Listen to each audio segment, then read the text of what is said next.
I'd love to get a little bit more detail on where those investments are actually going. Are you spending on talent? Are you spending on infrastructure, content? Where's the money going? Yeah, well, thank you for having me. Yeah, AI is really positive for our business. There's a number of places where it can help. One of them isn't just creating new features that were not possible before. A good example is the video call feature where you can practice conversation with one of our characters, Lily. We're spending quite a bit on R&D on that, and we're going to continue hiring people to help us develop that. We're also working on just content generation. So generating all of the content can be done a lot faster now with AI. And what that allows us to do is just have way more courses. Each of the courses has way more content, and that allows us to serve more users. And then the last thing that we're also doing is we're also, all of our workflows, we're trying to make our own employees a lot more efficient. And this is not about reducing our workforce or anything like that. That's not what we're doing. We're keeping all of our employees, but we want to be a lot more efficient and for each of them to work on creative tasks rather than repetitive tasks. Let's talk about that a little bit more, that you're not necessarily reducing the workforce here. You came out with the news earlier this week that you're launching 148 new courses with the help of AI. I spent a lot of time on TikTok. I know that the Duolingo team does as well. And there was a lot of pushback to this AI first push. And I wonder, what your response is to some of the concerns that have been raised about how this impacts the humans. Yeah, there's some real concerns about, of course, people and employees. We're a company that really cares about our employees. I think there was some misunderstanding. This basically, I sent an internal email, and there was some misunderstanding. What we said is that whenever there is some job that can be done by AI, and it can be done really well, then we're unlikely to hire contractors to do that job. Already at the moment, most of the things that AI can do, we're not hiring contractors to do. So this is not a huge change. And for our full-time employees, there's no change whatsoever. We're going to continue employing them because this is such a big opportunity that we're going to be investing quite a bit.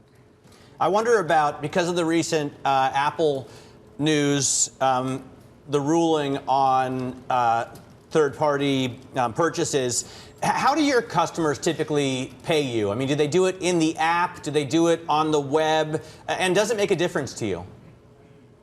Yeah. At the moment, overwhelmingly, our customers pay us from the app using the, Apple's payment system or Google's payment system, depending on whether it's Android or iPhone.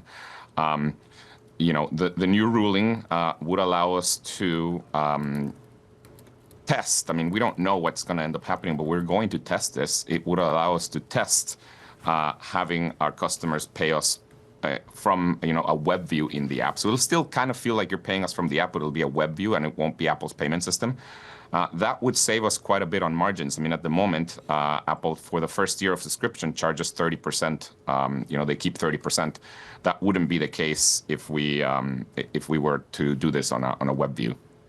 So it's interesting. Katie had mentioned TikTok a little earlier. I really admire how socially extroverted she is because it's a vice. Yes. When I go home, I learn how to play strategy games, chess in particular, something that you have recently launched on your platform for lessons. I'm very curious about why you had done this and what it means for other potential games on Duolingo. Yeah, we're not viewing chess so much as a game. I understand that it is a game, but we're viewing it more as something that's educational. It turns out that learning chess really helps for all kinds of things. It allows people to think more logically. And so we're viewing it as another thing that we are teaching.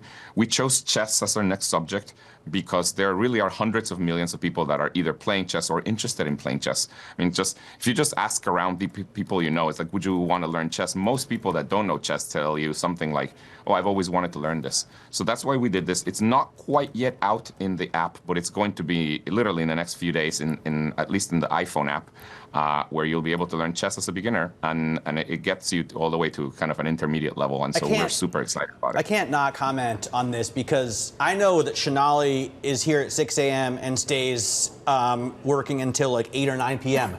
So then you go home and you learn chess? Correct. Is that really what you do? Chess and also lately poker. And that's why I was asking about games, because frankly, the strategy behind them is a huge social potential market. I watch isn't Netflix and eat Haagen-Dazs. Like, Yeah, I go for a run and sort of unplug. But Luis, I know that you're not thinking about chess as a game, but I want to ask about potential future games. Obviously, you're moving forward with chess. What other sort of games, if you want to call them that, do you have potentially planned or are thinking about?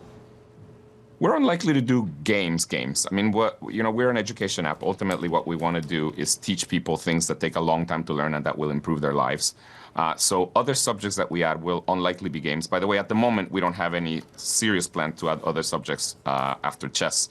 We will eventually, but at the moment, we're more concentrated on the ones that we have already added, which is obviously language learning, but also math and music, and now chess.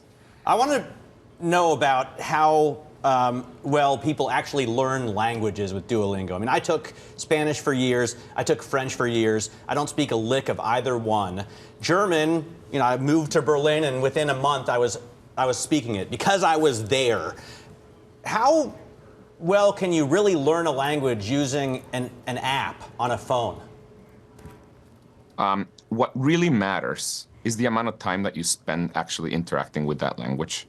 And if you do spend the required amount of time, you can learn a language, and certainly you can learn language well in Duolingo. I mean, I've learned languages on Duolingo, and not only that, we have a lot of scientific studies that show that if you use Duolingo for the required amount of hours, you will get better at the language. Now, what ends up happening is that I think there's a lot of misconceptions about how long it takes to learn a language. To learn Spanish relatively well, you need to spend 500 hours. And this is not just on Duolingo. This is just how long it takes for your brain to learn Spanish.